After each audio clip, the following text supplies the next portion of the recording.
Well, it is hard. It is hard to speak after such a symbolically moving session. I mean, I think I started off the day saying we were living radical and revolutionary times, and I was kind of expecting, I mean, a session like this, I mean, but to hear from Wahida's word in terms of the difficulties, the new landscape, I mean, the new world that she's facing, I mean, it is quite something. I mean, you are an example. You gave, to a certain extent, a new meaning to the concept of freedom.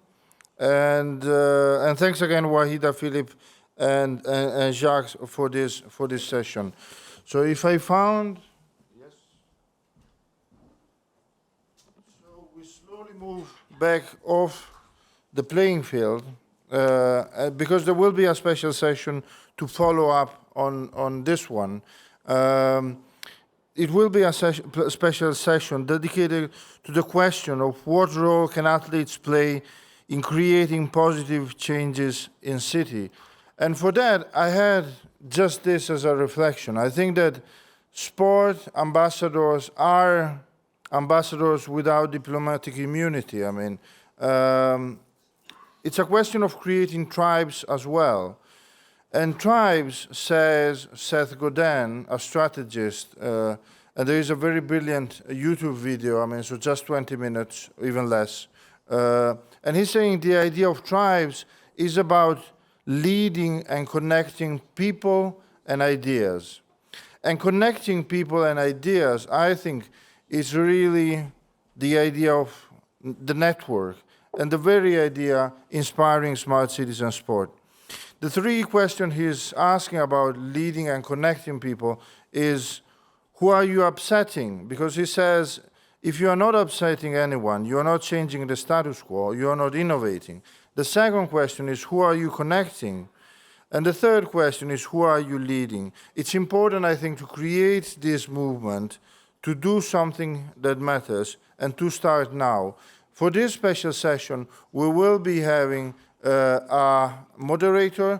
The moderator is Kaveh Merabi, Athletes Department Director at the International Olympic Committee, a Beijing 2008 Olympian, and a former international badminton player. Iran-born Kaveh Merabi joined the IOC Sports Department in December 2014 to lead the section in charge of relationship and engagement with athletes and athlete-related programs. Following the creation of the IOC Athletes Department in 2021, as part, and this is very important, as part of the implementation of an Olympic Agenda 2020 +5, Kaveh has been appointed as the director of the department. I have the light in front of me, but he is here. There he is. I mean, Kaveh, I just give you the floor and...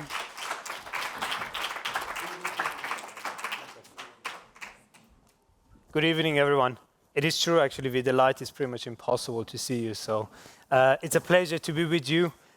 Given our limited time, if you allow me, I will go directly to welcoming our panelists, the three fantastic panelists that we have for a discussion this afternoon. If I could welcome first Charissa, the Director General for the International Federation of Muay Thai Association.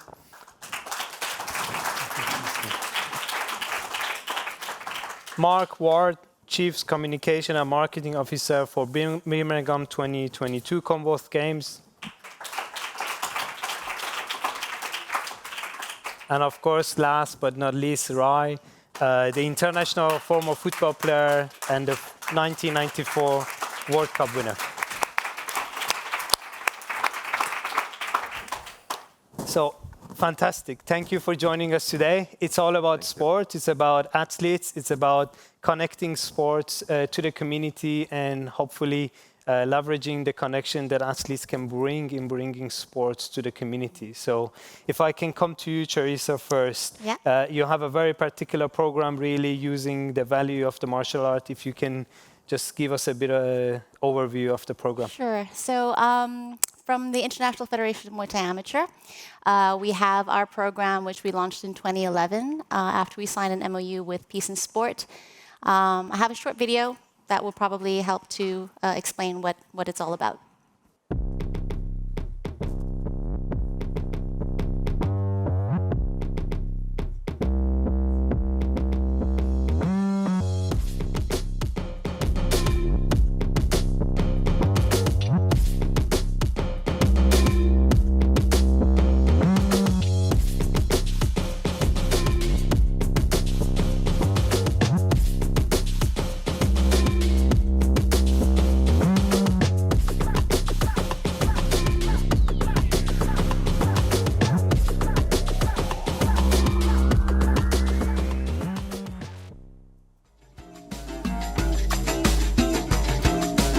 La jornada fue diferente. En vez de un coliseo, encontraron escalas. Y una cancha de cemento cumplió el papel del ring. Para ellos el Muay Thai lo es todo y ese todo lo quisieron compartir con los pequeños del barrio La Sierra en Medellín. El arte marcial de Tailandia pegó con fuerza en la parte alta de la Comuna 8 y los pequeños disfrutaron con campeones de talla mundial.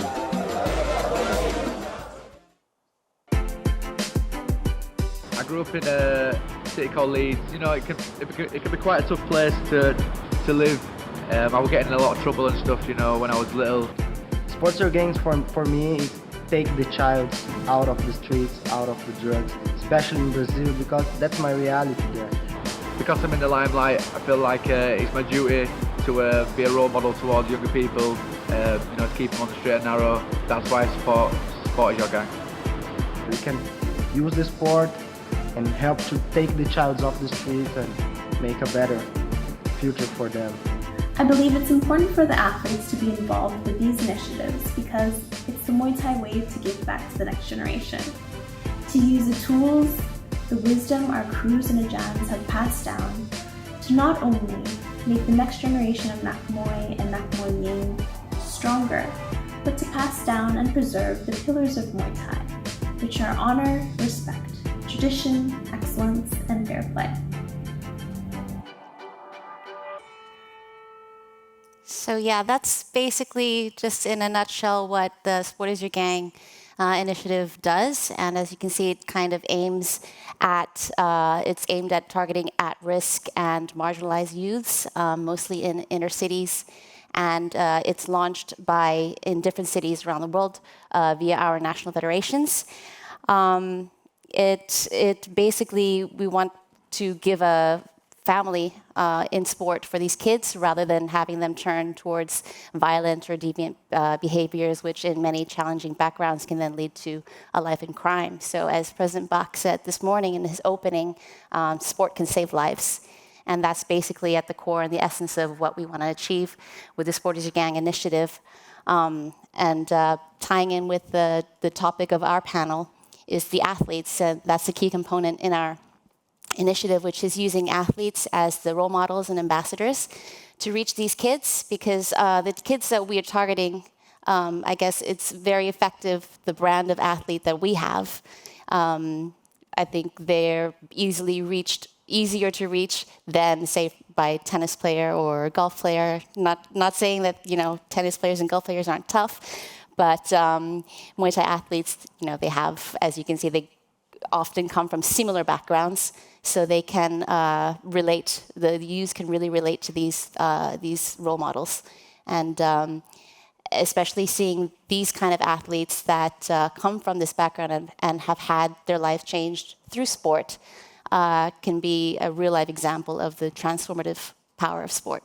Yep, fantastic. Thank you very much. We'll come back with some questions. But Mark, we were just discussing in the lobby why Birmingham deliver a campaign to, again, bring the sports and bring the games to the local community and really bring Birmingham in the center of the attention. First of all, again, congratulations for the successful delivery of the games. But if you could just give us a bit of a flavor of the campaign you run in terms of the event. Absolutely. And firstly, thank you very much for the opportunity to be here today. It's important, I think, to give a little bit of context, both to the objectives of the campaign, but also the background to it as well. Birmingham City Council, the West Midlands Combined Authority, the two organisations that bid for these games, very much like many of you in the room here today, they wanted to use the games in order to promote the region, the city internationally as well. But as importantly, they saw an opportunity to do a little bit of internal communications, as I've described it, and to really try and reposition the city and the region in the minds of the people that actually live there. And the games were an opportunity for them to do that. The games were an opportunity for them to really try and celebrate the really rich diversity and the different communities that exist within the region. And that was something that we tried to implement across all our planning. And then from an OC perspective, it was really important for us to try and make a positive connection with the local community for two reasons, really, basically. Yeah? Firstly, we had about 1.5 million tickets to sell. We wanted to make sure that as many of the people locally bought those tickets and attended those games. We had 14,000 volunteers to find in order to be able to deliver these games. Many of the people live locally were those people that would be disrupted with changes in the transport infrastructure that would happen around a major event. So it was really important that we've got these people on board. Most of the issues that face an organising committee, they start very locally. And then they gain regional, national, and potentially international traction. So what we wanted to do was really make sure that these games were games that were tangible, they were relevant, and there was a sense of belonging and association with the people that lived in the community. The program we put in place was a simple program, really, called Hometown Heroes. We put a tender out, we put an invitation out to people across the region to nominate those people that really do the everyday fantastic.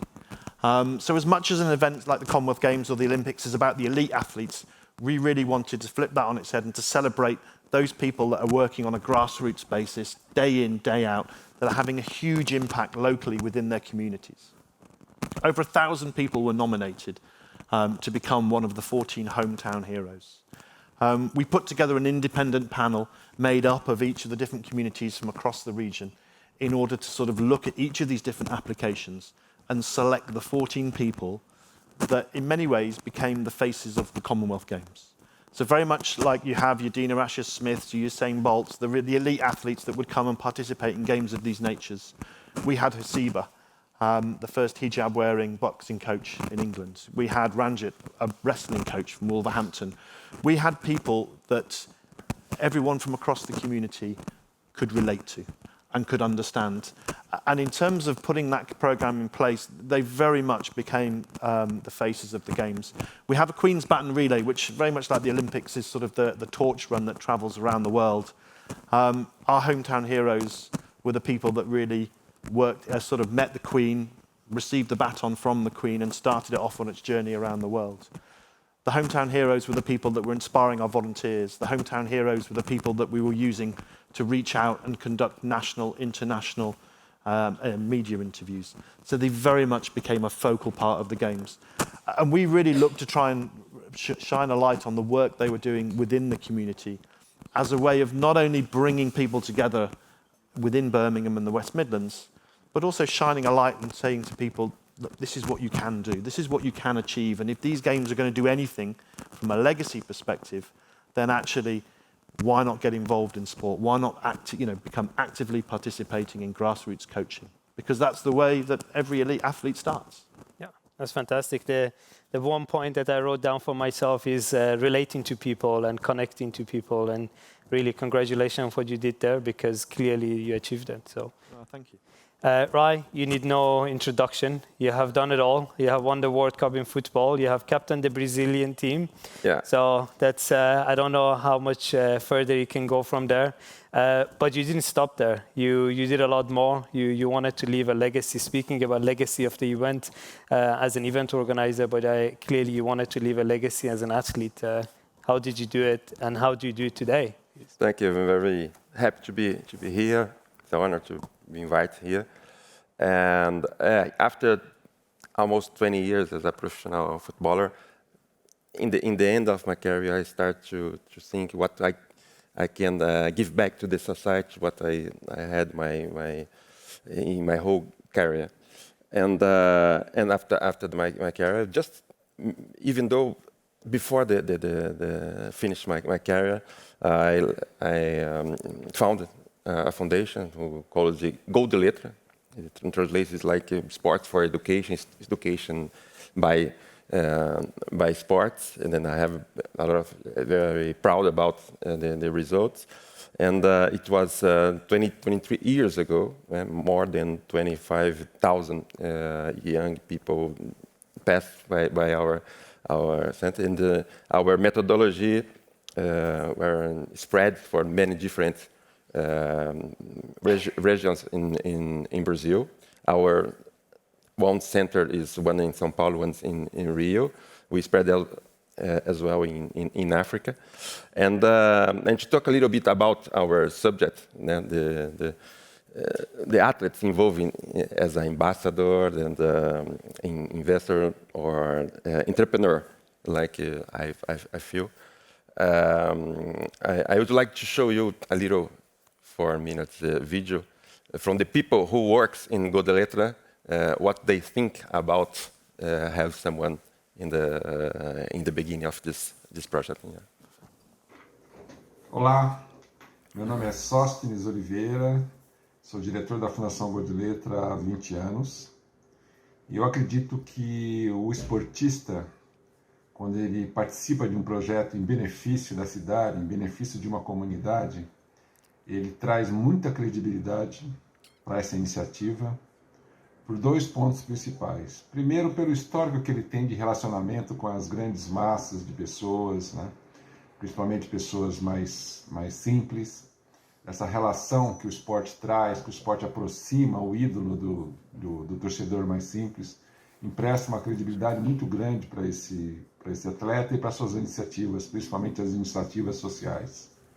Além disso, se ele estiver envolvido num projeto, numa iniciativa de ação esportiva, ele fala com credibilidade sobre os benefícios que o esporte traz, né? Então é alguém que entende profundamente isso e as pessoas sabem que ele entende, sabem que ele sabe o que está falando. Então acho que esses 2 pontos principais dão uma aderência muito grande a um projeto de iniciativa de um atleta, de um ex-atleta. Fundamental para que esse projeto tenha sucesso. É isso. Olá pessoal, tudo bem? Eu sou Felipe Pítaro Ramos, eu sou gerente da Fundação Gol de Letra aqui no Rio de Janeiro. Além disso, eu também sou professor de Educação Física, sou professor da rede pública e há mais de 20 anos atuo na área social, com educação, esporte, desenvolvimento. E já há muito tempo no Brasil, a gente tem a liderança social do trabalho em comunidades feitas por organizações do terceiro setor, muitas delas criadas por atletas e ex-atletas de diferentes modalidades. E qual é a importância desse trabalho? Em primeiro lugar, os atletas são referências, e referências que realmente criam desejo, envolvimento, né, e valores positivos para a sociedade de uma forma geral. Em segundo lugar, porque toda vivência no universo esportivo traz para os atletas a possibilidade de uma discussão dentro das suas organizações sobre aqueles que estão dentro, aqueles que podem estar e principalmente daqueles que ficam de fora.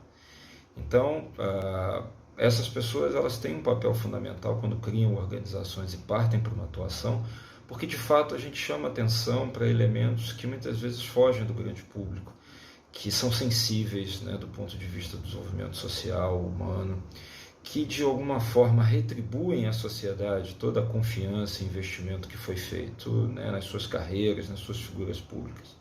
Hoje as organizações sociais que trabalham com esporte no Brasil, elas abrangem todo o território nacional. Muitas vezes o esporte é o fenômeno capaz de mobilizar territórios, às vezes complexos, fragmentados, violentos. Então, essas organizações hoje têm um papel fundamental, é um papel de desenvolvimento humano e social, que abre campos, que desenvolve trabalhos em espaços que não são atendidos plenamente por políticas públicas, não substituem o Estado, muito pelo contrário, complementam essas políticas, né, e fazem com que novas linguagens de educação possam ser vividas e implantadas, né, em cidades capitais, grandes capitais de suas periferias, até cidades do interior, que muitas vezes têm um potencial gigantesco de transformação, mas nos mapas acabam invisíveis. Olá, eu sou Cristiane Narciso, coordenadora de projetos da Fundação Gol de Letra, São Paulo, Brasil. Os projetos sociais, liderados por atletas e ex-atletas, são muito importantes para o fortalecimento de comunidades vulneráveis. O esporte educacional contribui para o desenvolvimento humano, pois promove espaços de aprendizagem, integração e participação social, além de transmitir importantes valores como ética, respeito à diversidade, colaboração e pertencimento.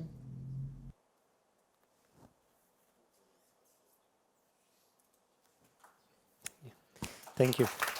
Thank you. Fantastic.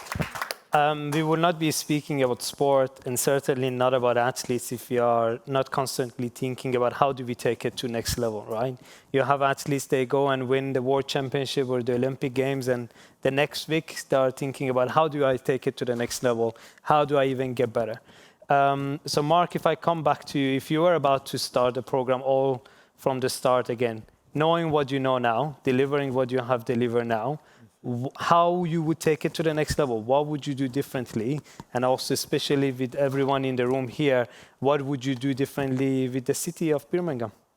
So I think it's a good question. I think it's very easy to do a campaign like this badly, being completely honest with you. And I think the thing that we really had to get our head around when we worked on this is the amount of resource and the dedication that required to it. I think that was required to make it work and fulfill its potential. I think if I had my time again, I think when we started this, we didn't quite realize the potential it had to actually deliver on the objectives that we'd set ourselves, basically, yeah? So I think if I had my time again, I'd be slightly more ambitious. I would put more resource in it from the start because I now understand and realize the actual potential these campaigns have to deliver real and substantive change, basically, yeah? And I think working with the 14 people that became our hometown heroes, I think we realized very quickly that actually you're dealing with individuals here. So actually what we had to do was allow them to be authentic and to be themselves, which meant that we worked with them to understand the ways in which they wanted to work with us, rather than that traditional sort of method of, right, we'll do this, this, this, this, and this. So effectively what we created was 14 mini campaigns, if you like, that worked within the umbrella of the Hometown Heroes. Some people worked with, in terms of community engagement, they were very good in terms of one-on-one, working with specific communities, reaching out to people, engaging with people. Some were very good at becoming advocates for the games. Some were exceptional in terms of media appearances. Some weren't so keen in terms of the public side of it, but we could support the games in terms of our stakeholder relationships. So really understanding the personalities and the passions of the people you're working with and how the games, how not only can they help deliver the games, but how we can help them in terms of supporting and furthering their own ambitions in terms of the work that they're doing in the community. I think looking at that from the start, if I had my time again, we would look at that right from the start. We got there, but I think it took a little bit of time.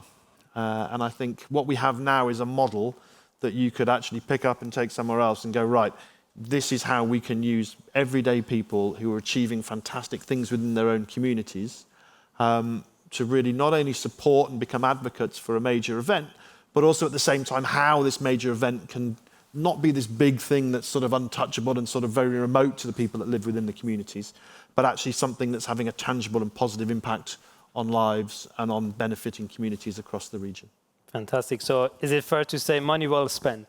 It was money well spent. I mean, it was a very, very good program, I think, in terms of what it eventually achieved. And I think we were lucky in having 14 people that really bought into it, 14 people that really saw the opportunity. And yeah, it was an excellent campaign in terms of what we were able to achieve through it. But there's always room for improvement. Fantastic. And for the people in the room, obviously, Mark has the model that already offered that the others can come and take it. So exactly. If you are interested, I'm sure you can reach out to him and get in touch and learn from his experience. But Charissa, as an international federation, completely different dimension, but with a lot of similarities. What would you do different? How would you take it to the next level? And what would you do with the cities? Okay, well, this question makes me think about the gentleman who asked the second question to President Bach this morning. And something he said resonated with me to answer this question. He mentioned about a program that they had during the youth games here in Lausanne, where they have the Olympians to go and visit the schools and try and, communicate with the kids on the transformative power of sport.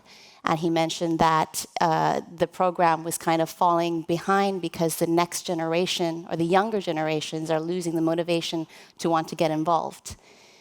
So that kind of made me think about what I would like to implement going forward on our Sporters Gang program is in order to create a culture of social responsibility within our athletes from the beginning, is to not only what we're already doing is using athletes as the ambassadors and as the role models, but also to then engage with our youth athletes so that our senior athletes kind of big brother or mentor our younger athletes towards getting involved in these sort of programs, and then have them on board as well during these programs where the kids that we're trying to reach can see at the same level of athletes. They can see a direct impact of what sport can do for them now, and then also what it could do for them for the future. I think that's something that I would bring in and engage more with the youth athletes as ambassadors as well. Yeah. And as a sport, probably also you're in that very positive competition that across all different sports, everybody is going after the same community in the sense that at the end of the day, the population is limited, and every sport would like to grab them and make them familiar with the sport. So probably through this kind of program, you're able to do that a bit faster as well. Absolutely, yeah. Grassroots and youth, that's kind of the target, yeah. Fantastic. Mm-hmm. Mm-hmm. Apart from winning the World Cup maybe more times, what else you would do differently if we go back, leaving room for the other football nations also to win the World Cup a few times? When we launched our project, it was kind of a pioneer in Brazil, especially in Brazil, because it was one of the first foundation or institute or NGO founded by ex-athletes. And after our reference example, many of different athletes start their project, but it's very good. And Guga Kirten, Cafu, Neymar, Ronaldinho, Gustavo Borges, swimmer, Anna Moser, who played volleyball, and most of them say that Gold Letra was a kind of inspiration for them. And but after some years, the positive thing is that most of them works. They are entrepreneurs. But some of them not. And when we want to be ambassador or want to be involved in the social project, some years after I learned it, I could realize that it was my vocation, and not everyone is entrepreneur and vocation, and it's a little danger like that. But everyone wants to launch their project, and not everyone knows how running and. Our project is 20 years already. I am in Paris now. I'm doing a master in the public policy. That's a subject it's my vocation. I want to keep inside. Then if I could say something for the cities and in the sports department, after the career, to have a team to guide the athletes, to know a little bit how they can help better. The better way can help the program, the public policy program, because they can do. I think the most valuable thing during the career, the successful career, it's what they represent for the society. Then that's a lot already. They don't need to have their own projects. Then I think the city can guide the athletes to learn how they can use the best way they can use this patrimony that they built. No, go on. No, I just wanted to do a follow-up question on that one again, because you start the projects even before you retired. And obviously you had a lot of contacts with other football players, but I'm sure also with other athletes across the world and in Brazil. Was it easier? Was it more difficult to get other athletes on board with your projects, given the fact that you were an athlete yourself? How did you use the fact that you were a football player yourself to bring other athletes on board with the projects? Yeah, it wasn't difficult to involve them, and they are interested in not the daily activities, but to be part of the events, and then it's helped a lot to be a successful sport. It's not only with the athletes, but the other partners as well. And after that, one thing that we did is you found another association called Atletas for Brazil, Atletas pelo Brasil in Portuguese, Atletas for Brazil. Then this new association have a different approach. It's a advocacy strategy to influence public policies. Then we attract a lot of athletes. Then you get together to do a advocacy project, a political policy to influence the public policy in the whole country. Then the result is much large than the only one project. Okay, fantastic. Charissa, if I can come back to you, and I'm mindful of time, so hopefully we'll leave a bit of time at the end for any question also from the floor. Martial art, very known for very specific values, very down-to-earth values. How did you use the values of your sport to maximize the impact of the engagement that you had with athletes and bringing those athletes to the local community? How did you make that triangle work and bring the connection with the values from your sport? I mean, you heard it from our Athletes Commission Chair, Janice, who said the pillars of Muay Thai. And I think it's generally across the board with all martial arts, respect, honor, tradition, excellence. So it's inherent in our sport. It's inherent in the way it's practiced, in its rules, regulations. So our athletes are sort of they're brought up with this culture of these pillars, of these values in mind. So when we bring them into the program and have them connect with these kids, that is what they're exuding, and this is how they are interacting with these kids. And the sport itself, when they practice it in terms of how opponents will give each other respect before kicking the out of each other, and then of course going to respect each other again, bowing at the end of the match. It's very much ingrained in the culture, and I think that's how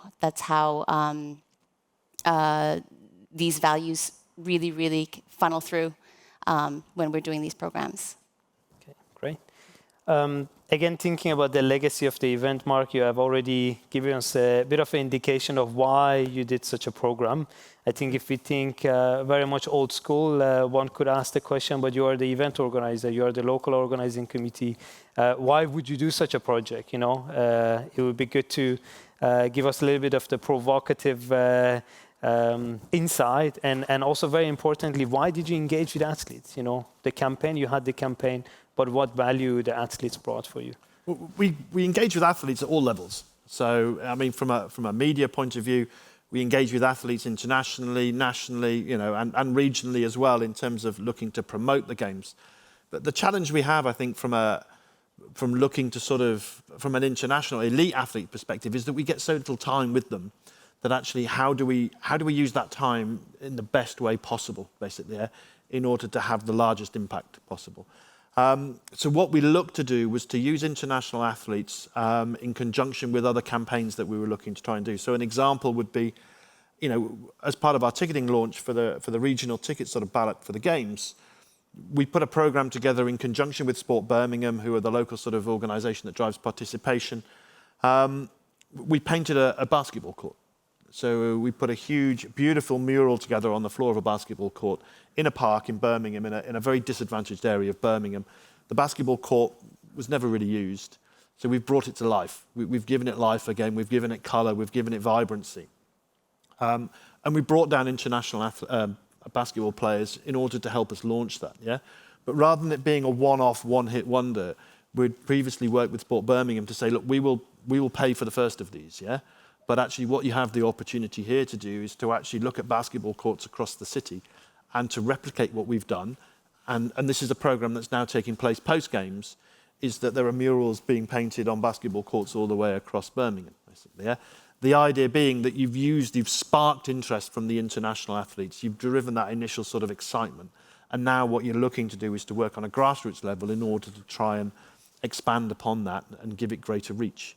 So the campaigns we put in place, we tried to look at it in a way of how can we best use the international, the elite athletes in order to drive the attention, but how can we give that a longer tail in terms of what it's going to deliver by working with grassroots organisations to make sure that we can really bring that out.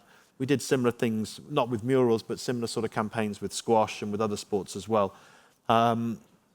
looking at how we can really drive some interest in the sport, but also to link that to actual ways in which people can participate in those sports as well. So as part of our community engagement work, we had road shows that went out across the region and visited schools and community centres. There are hundreds of places they'd visited over the course of the year leading up to the Games. And we offered each of the participating NGB national governing bodies, the sports that were part of the Games, we offered them the opportunity to have an activation as part of this roadshow. And the people that manned each of those different sort of elements of the roadshow were trained and briefed in order that once someone had tried that sport, they were able to signpost them to ways in which they could actually get involved in that sport moving forward. So we're in this part of Birmingham, this is your local club. We're in this part of Wolverhampton. If you go down here on a Tuesday night, you could try this again and again. So we created loads of different opportunities where young people had the chance to try different sports, but also link them to where they could actively get involved, rather than it being a one-hit wonder, so to speak. Fantastic. I guess trying to summarize the conversation from completely different perspective, but we're all connected, is when we are talking about bringing sports to community and very important to cities. Obviously, there is a lot of benefits and there is a lot of interest that as cities you may have, but depending on your ambition and your strategic direction, then you can have all sort of different partners that you can engage with. And this is just 3 of the examples. There is so many other examples as well. I just wonder if there is any questions from the floor, even though we have the difficulty to actually see the hands, but we will try to see. No? It seems to be either very, very clear or everybody is looking forward to the dinner, or maybe both. Let me just thank you all again for the fantastic panel. Again, as I said earlier, at least from my perspective, there is no one-size-fits-all. There is a lot of different ways that we can bring sports to the cities, to the community, and definitely using athletes is always a winner. It can definitely help connect with the local youth and the younger generation and inspire them, hopefully, for getting more active. So again, thank you very much, and I'm sure we will speak again. Thank you. A big round of applause also for Kaveh Merabi, Athletes Department Director at the International Olympic Committee. It's very important how you manage to keep not only the conversation going, and you can see the sensibility of a former athlete, who still has the institutionalized passion, of bringing and connecting communities, athletes, most of all, and cities, all together. So thanks for that.